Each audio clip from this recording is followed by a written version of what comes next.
Ian, I know you've dismissed kind of like 2FM, the place that pays your wages, they totally dismiss the way they come to terms of music, It has changed though. Has changed. Yeah. Talk me through what's changed. Well, look, I'm not involved in the playlist at all. And I make a point of not being involved in it so I can come down here and not get blamed for it.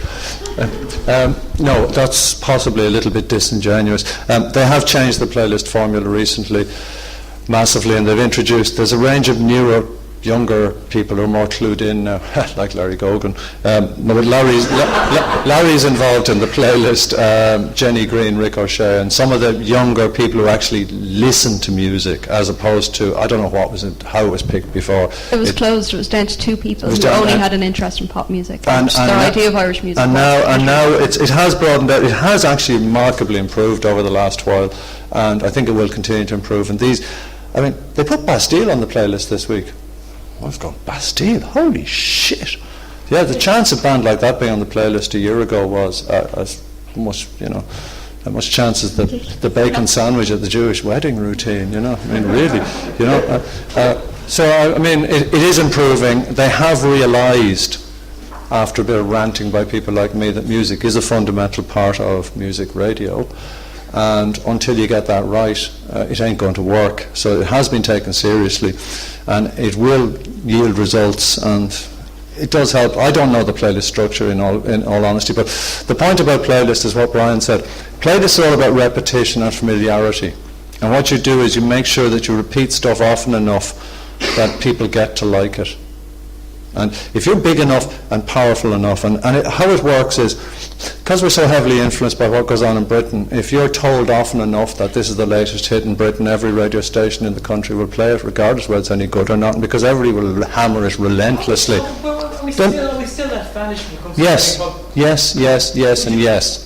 Yes, and yes, in fact, yeah. And if you look at the Irish chart, it's very close to the British chart. And if you look at the new songs, and if you go and you see... Number one in the iTunes chart is Codaline. Yeah, but I'm saying that's... Look at the album chart now, and look at people like Mick Flannery. Yeah, but the album chart is... No, this is not true. If you look at the radio play charts in Ireland, and you look at the radio play and the Irish singles charts, and you look at the UK charts, they're very similar. And there's no way around it. And if you consider that 90% of what's played on Irish radio is dictated by the major record labels, which is still the case, what are they going to be pushing? They're going to be pushing their big international hits. Codaline are number one on the iTunes chart. I don't think they're being international hits yet.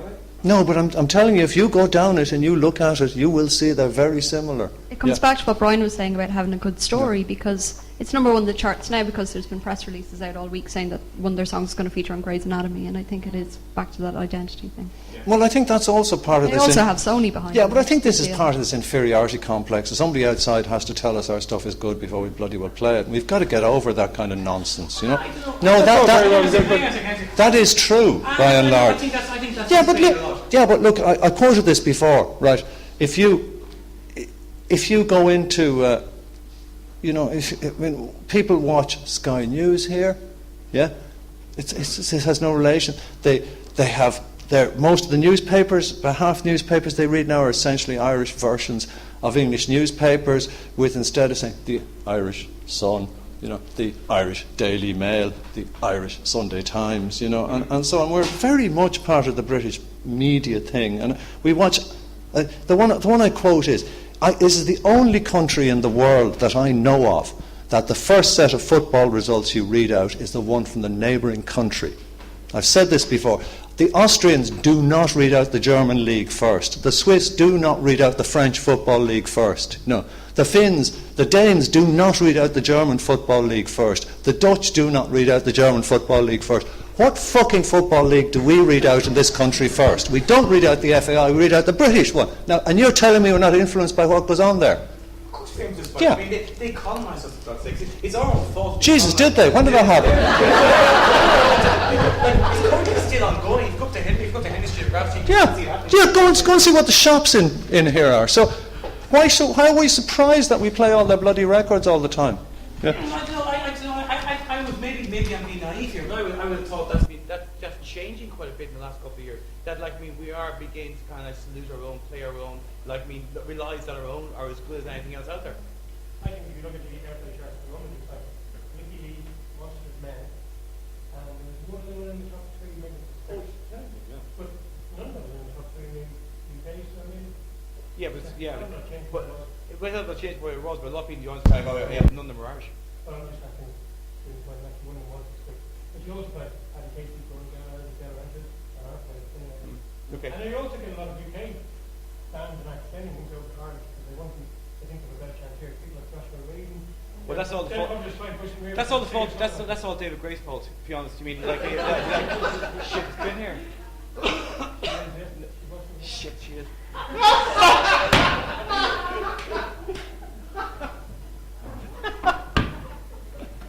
Sorry. Shit. David Gray's manager's in the audience. Yeah, let's move quickly and swiftly along. Get me out of that hole fast. Why ain't some warm issues here? Anyway, move swiftly along. There's a question I was going to throw at Dave McArdle, who managed to get a car broken down outside Mitchelstown, and it's to do with the 100% Irish shows. Those shows that happen right now. You haven't got one on your station. You haven't got one on your station. You haven't got one on your station. You can like the shows just play non-stop. Like is actually fucking stupid. I agree. Would we agree that like one of the reasons why that isn't there is because it's totally tokenistic? There is a category in the PPI now for new Irish music programs, which play solely new Irish music. So that kind of created a couple across some of the other stations, not ours, obviously, in the last couple of years. I mean, Irish music is not a genre; it's a nationality. I mean, It's not a genre of music, for Christ's sake. You might as well play, let's play Dutch music, It's John's programme on 98 FM, totally Irish, it's very good. Yeah, but it's not a genre. You can't do radio programs based. Right, here's a folk tune, we'll follow it by an acid jazz tune, we'll follow it by a dance tune, we'll follow it by a heavy Sounds like metal my tune. programme. What kind of fucking radio is that? It's radio for people who've got their heads scrambled, as far as I can make out. I wouldn't listen to it, I think you were going to ask that question to Dave from Red FM, and I think in their place, their Green and Red show, which I think in fact was a great show, was a rock show on the station as a place to have. Right. Okay. In his defense, it's absolutely I mean, we were made do it a long time ago, very early days of 2FM, when the show bands, they were in Irish form of popular music, which went on in the 60s and 70s. Okay, right. Anyway, and the head of the RT Authority, who I better not libel at the time, was also manager of one of these bands. Any Fianna Fáilers in the audience? No? Okay, good. Insisted that in order to reflect what was really going on in Irish music, they would order Larry Golden to play 1 hour of Irish music every day, which meant their Irish music, effectively. It became rapidly known as Larry's Happy Hour. And it was a fucking disaster. And you just can't do this anymore. You must play music that's good, Irish music that's good, and you must play Irish music that fits with the kind of programs you're doing. You can't just play it because it's Irish. You've got to play it because it fits and it's good and it's quality and it's sustainable and deserves to be played. The idea of playing an hour of Irish music because it's Irish music is just, I don't know. It's also a situation maybe that Play music by people with one leg, Or like two heads. Two heads, yeah. But moving on from that thing, in some ways, do we think, like, and again, I know Davy's in here, and this question should really be addressed to him. Then, in many ways, those shows are totally tokenistic because it's a way for them to kind of like square a certain piece of BAI balls. Yeah. Right. It is, although in my recollection, the was taking over the 24 hours of 7 days, and they checked the 7 days. That used to be the one where there used to be a current affairs requirement, and the current affairs programme would go on at 3 in the morning. Then there's the equivalent of the Irish language program. The Irish language program was at 8 a.m. on a Sunday morning. They're all still there, and they're all still in your licence. And they're all still strictly monitored by And you'll be horrified to hear that 2FM is going to drop the twice-a-day nucht soon. 2FM is outside the licence fee, though. No. 2FM's outside everything. Should they just change their target audience whenever they want anyway? Yeah. No! More often than I change my underwear. That's okay. I'm giving it to CFM on points for that one. Okay, I'm going to throw it out to the audience for questions or issues we haven't raised. So if you've got a question, please, we have a microphone here. Basically, if you ask me a question, just do us a favour. If you're in a band or a manager or a record label or you manage a little band like David Gray or whatever, just please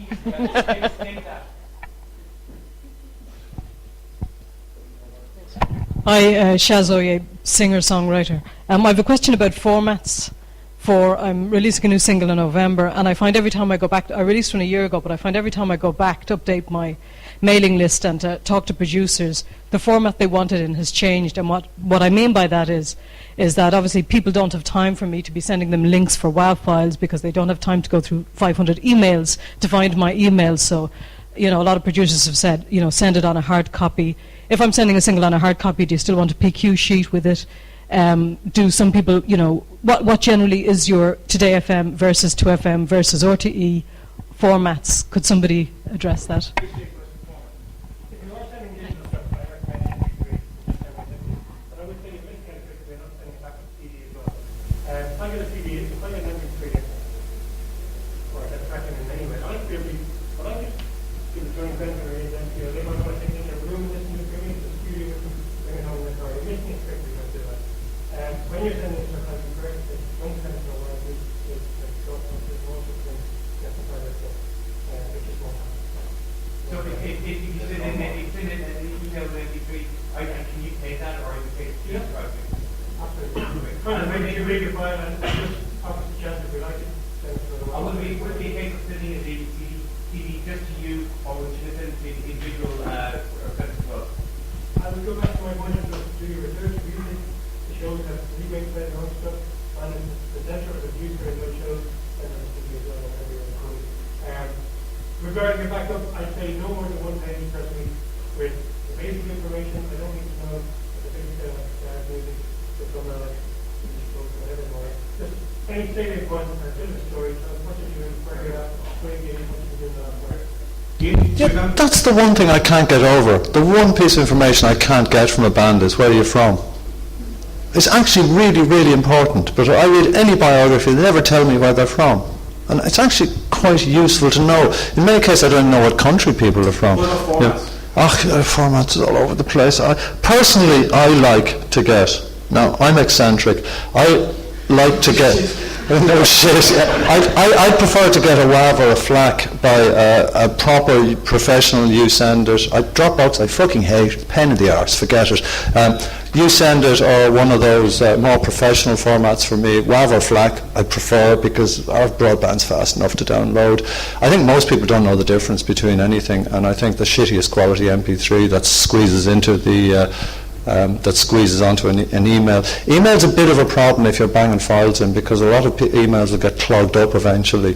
Now, if we were an organised country like Germany, for instance, the Germans long ago introduced a standardized system of high-quality transmission to all radio stations on an automatic system that you just plug into, and it delivers a standard file format straight into the hard disk in every fucking radio station in Germany and the main networks, and it's a piece of piss for anybody. But could we get that together? Not a fucking chance. So I haven't got a clue how you do it, really. I don't think there's any easy answer.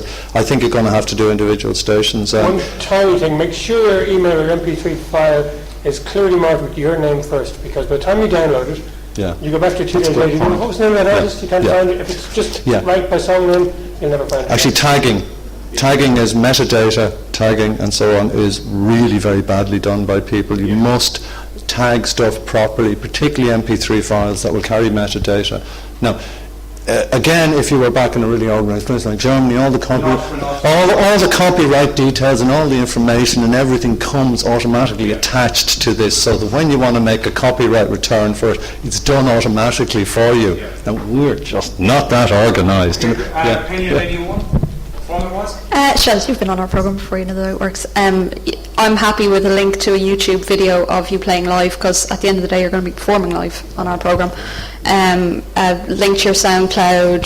MP3s and WAVs block up our email, so that's a problem.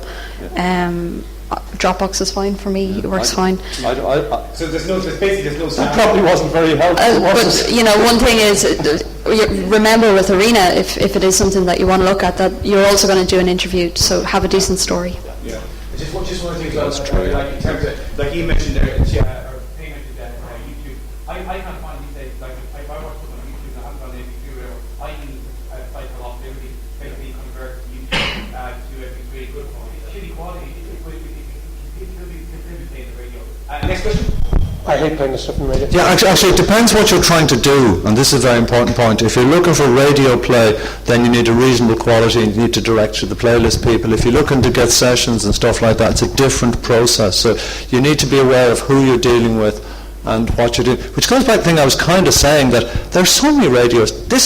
We have a population, adult population, about 3.2 million in Ireland if you take over 15, yeah? We have 40-something radio stations. Now, I really think it's an awful lot of effort to try and get around all these radio stations and get it done, given the amount of competition it is. And everybody's got different formats and different ideas. I think you'd want, in terms of time, to be very, very selective about what you're doing and do your research. And you may find that, I've said this before, in the days when people it was expensive to make demos and stuff, and I said, I think actually better off printing a lot of posters and doing publicity than actually going to the trouble of making a recording to send around for the limited amount of play you'll get. So it is a matter of time management. Time management, Jesus, well. But that's what it's down to. You ain't got unlimited time, you ain't got unlimited money. So you have to be very clever about how you direct your time and your limited resources and your money. And trying to circulate all 40 or 50 radio stations in the country and trying to research who on all these radio stations is likely to be of interest and how to get the material to them and what format they want it in, I'm not sure this is a very good use of your time. Long gone are the days when you could hit one DJ and one radio station and get half the country covered. Yeah. You can actually do the work fairly easily, though, thanks to online. You know, it used to be the old days.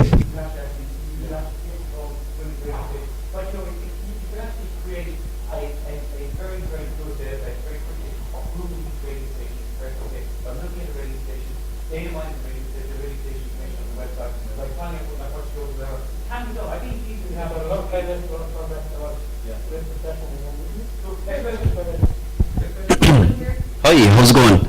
My name is Ray, and I run a record label called Wingnote Records, which is also a distributor and stuff like that, loads of Irish music interests and stuff like that. And I also present one of those very tokenistic all-Irish music shows on Spin Southwest, which is a regional station in Limerick. And I'm also involved in listing CuriousBroadcast.com. Now, which we're an online radio, an arts radio station, by the way. And I recently did a series for CuriousBroadcast.com where I interviewed left field broadcasters, and let's say alternative music broadcasters, like your buddy Dave, and I interviewed Cian O'Keevan from RNG, and I interviewed Donald Deneen, and I interviewed Rory Cobb, who produced No Disco. And across the board, it's just like people are saying, listen, especially Dave was very vocal about, hey, listen, the game is up. Alternative music broadcasting is is irrelevant in many ways because you say there's no exclusives and stuff like that, you know what I mean? And let's say, we know that the schedule is changing, like Deneen unfortunately left Today FM and stuff like that. So what I'm involved with now with this thing, CuriousBroadcast.com, we're going for an FM license next year because maybe we thought maybe it's time to reinvent the thing, and like maybe it's time for music broadcasting to become more community based and outside of the commercial realm. Let's say if it isn't relevant in the commercial realm, if music broadcasting is to survive, alternative and left field music broadcasting is to survive, it needs to move into the non-commercial realm and become maybe more robust in community broadcasting and stuff like that. Of course, you've got the college radio system in the States, which is a non-commercial kind of thing, which is very successful in what it is, and it doesn't pretend to be anything other than what it is. It's a community sort of college radio system, and it's completely outside the regular broadcast system. So, yeah, there is a role for that. I mean, there's a role for it. The problem is, I remember 20 years ago, all people tell me, the person, most people here won't be, he was the chairman, the head of University of Ireland, record day painter.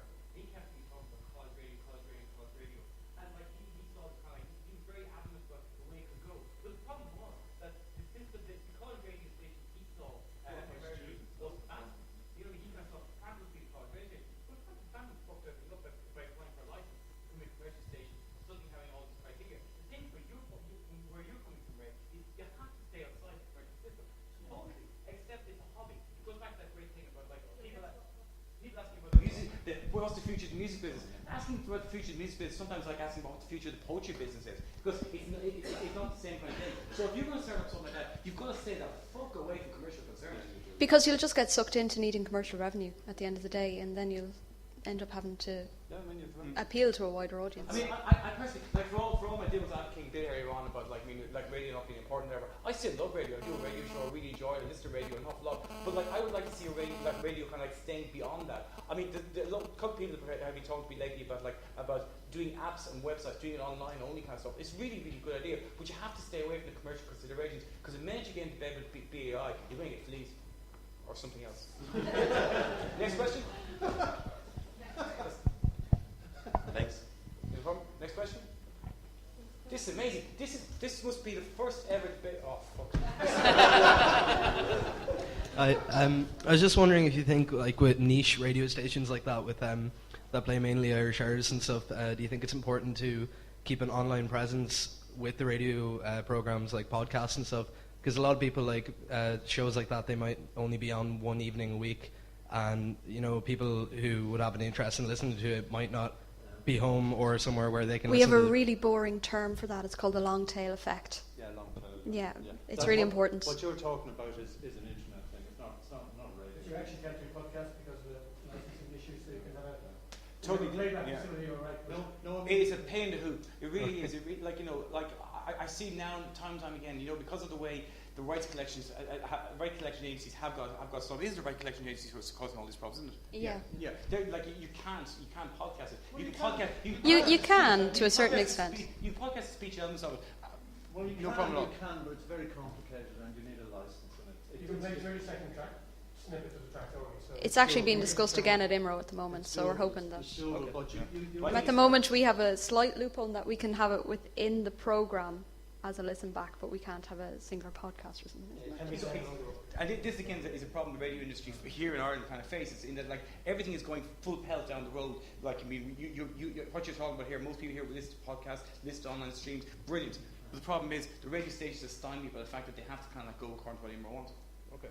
Okay, but you can't podcast, but people can listen back. So, you know, you can have a link where people can listen but not download. Well, in fact, sorry, can I just say something about this? The bit about downloading podcasts and so on, I mean, I've long been ranting about the fact I never understood the interest in podcasting, to be quite honest, and it's all as the days of podcasting relate back to when you dial up internet, and things were very slow, and the only feasible way to get at stuff was to download it down and listen back to it on a medium. Now we've moved beyond that now.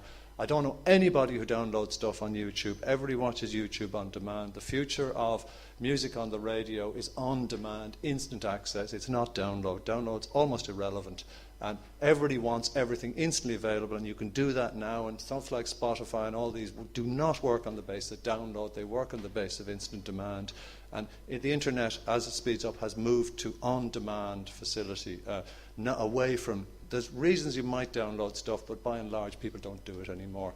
It's all about instant demand, smartphones and so on. You want everything instantly. You don't want to be waiting for it to download. So downloads become less and less and less relevant, and it is about instant demand. Online radio will become more important as mobile devices get more sophisticated, internet speeds go up, as the quality of what's on the internet. So, I mean, it is in transition. And It's almost like what we're seeing in a way is kind of like what radio is all about, which is like a DJ picking the music, is being kind of like tailored in a way from the new online age. I mean, you talked there about Spotify and all those other kind of streaming services. Suddenly you've got millions of tracks Yeah, you can you choose do, from. yeah. You're still going to need a curator. You're still going to need someone Yes, going to help you make your way through that morass. this is one thing that where I mean, I've been advocating this for a long time, and RTE has failed miserably in not grabbing this ball and running with it, where it has an amount of expertise. It has unquestionable it has probably a greater concentration of people who know more about new music and music than anywhere else in Ireland, yet it fails miserably to exploit that expertise, accumulated expertise and archives and availability of material to actually deliver that to the public, because it has solidly refused to invest in this kind of breaking tunes. The equivalent of breaking tunes in many countries in Europe is run by the public broadcaster, and and there's any number. The public broadcaster, the equivalent of RTE, runs the equivalent of the Music Discovery and New Music website for the country, and they do it using their DJs and their online teams. And what they do is they scour through everything that's going on and they rank it. and they give you a guide to what's going on, and then they pick a certain amount of that material and guarantee to put it on their radio stations. Now, this is a model which has been done by 50 radio stations around the world, mainly public broadcasters, yeah, and RTE has failed miserably in doing this, despite my frequent request that this is the way to go. They refuse to spend one fucking red cent on this kind of music discovery for new Irish music, which is an appalling shame. If there's anything you want to complain about to RTE, that is the big deficiency that they have abjectly failed, in fact ignorantly failed to deal with that, despite the fact there are pan-European models.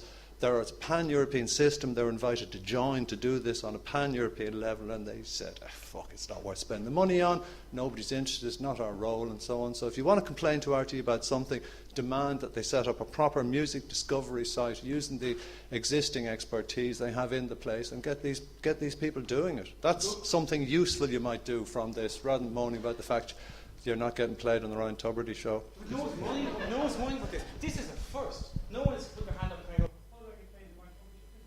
one last question.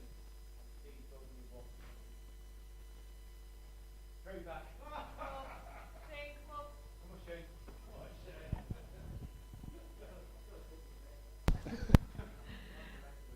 Can we sing the Rocky song as he makes his way up the room? Dun-dun-dun. Can you define commercial music in the way that the Black Keys have had 7 albums or whatever they have, and the fact that their last album has been broadcast all over the world?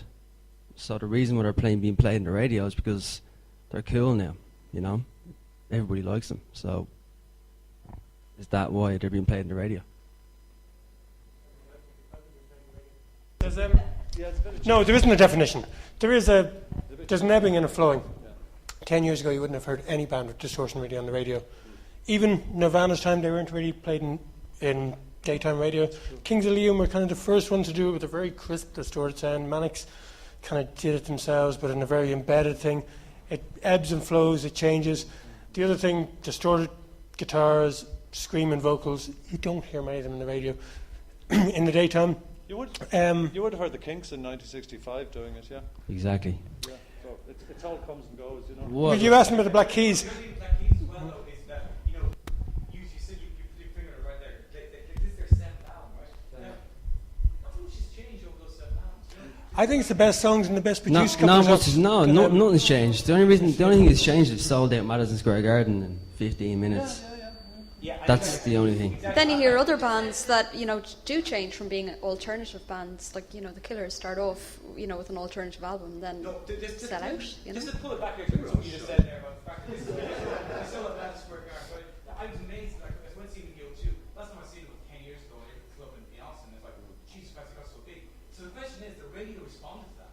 It wasn't radio at the program. And this goes back to, again, the point they've all been making. It's not just fucking radio. No, that's true. That's my point. It's like commercial music isn't something like me being in the band 10 years ago. Like, that's all we wanted to do was to get played in the radio. You know, that was our main goal, was to get played in the radio. And it's changed. Like we were a certain band and we became a different band because the band we were in, all we wanted to do was get played in the radio because that was what we thought. That's how we were going to get big. That's how we're going to become the biggest band in the world, is get played in the radio. And maybe, as Ian said, like 20 years ago, if people show their hands and it's like, you know, how do you discover new music? Through radio. It's not anymore. Like, how much do you think that radio's helped you, like the minutes? 0. Because we've heard from Brian, we're too heavy. We are, like, you know. I think Paul McClune might have something to say about that. Paul McClune is, like, he's our saviour. Well, the question was radio. Yeah, you know, Paul McClune for us has been our saviour because when we done the Sebus OS 2 years ago. Sorry, I thought I was on my own here. Oh, yeah, no, sorry, you know, Jenny Houston, Paul McClune, all these people, they've been amazing to us. But, like, my whole point I'm trying to make is, you know, 10 years ago when I started being in a band, all I wanted to do was be playing the radio. But, like, you know, now, like, we were told our music's too heavy, but... Do you think basically then, like, you know, like, it's been interesting because, like, I agreed to this panel with lots of people. I was kind of like, this is fucking stupid idea.